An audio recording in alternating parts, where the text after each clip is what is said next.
হাসরের ময়দানে নবী বলল, উম্মত তুমি জানো এশার নামাজের পরে দাঁড়াইছি ফজরের আজান পর্যন্ত, এক দাঁড়ানোতে চোখের পানি ফেলে উম্মতের জন্য দোয়া করছিলাম।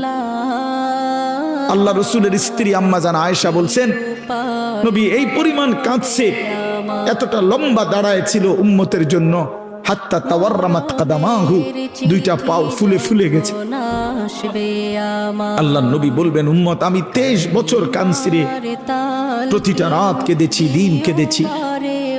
আমি এই পরিমাণ, পিঠটা খুলে দেখাবে চাদর সরিয়ে, আমার উম্মত আমার পিঠটা দেখো, তায়েফের পাথরের আঘাতে আমার পিঠ কি পরিমাণ ছিদ্র ছিদ্র হয়ে গেছে।